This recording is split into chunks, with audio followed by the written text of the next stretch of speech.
Hello, this is part 5 of a continuing series about early jazz and pop music. And today we're going to move on to more contemporary compositions. So blues and pop compositions and songs that we're familiar with, I think are a really brand new phenomenon. And so we want to analyze where they come from. So let's start with W.C. Handy. W.C. Handy was a superstar songwriter in modern pop and modern jazz. And he combined a lot of funny sounding chords and put them together in sort of the chord progressions that we're more familiar with now.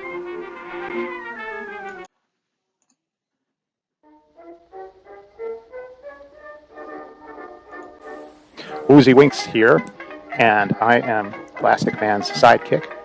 So I'm here to tell you kids to stay in school and make something of yourselves. Now, W.C. Handy, he was a genuine Southerner. He was born way back in 1873 and makes him an old guy compared to some of the younger jazz musicians we have heard from and we're going to hear. He's from Alabama, and his parents were ministers. Handy got his education, and he also taught at the Agricultural College in Alabama. It's now known as Alabama A&M University. He taught music, and he organized all sorts of string orchestras and brass bands, and he toured throughout. And when he was about 40 years old, he started writing hit songs. And that was hit sales in sheet music, and the Victrola 78s that were issued by the bands recording his tunes were also hits.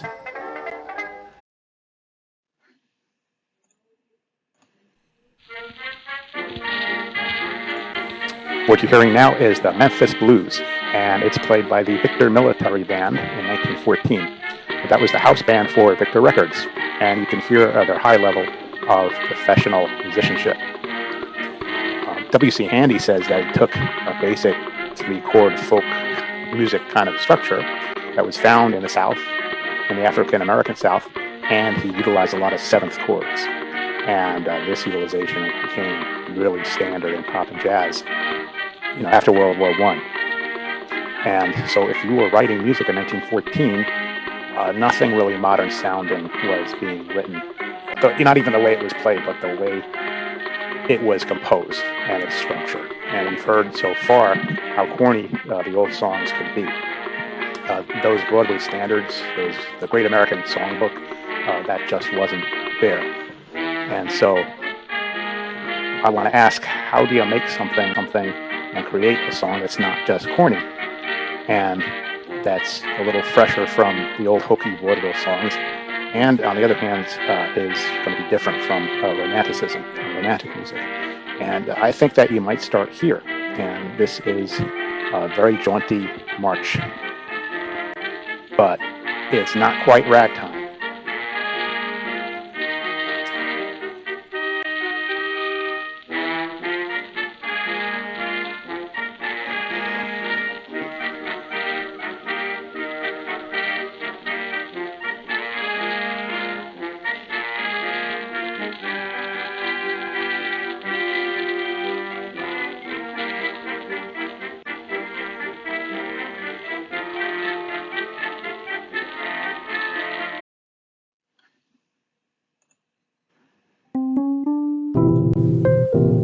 Here's a MIDI of that same Memphis Blues that's simplified, and also here is the basic structure of the record. So at the start we have the 1 and 4 and 5 structure, but the 5 is a 7th chord.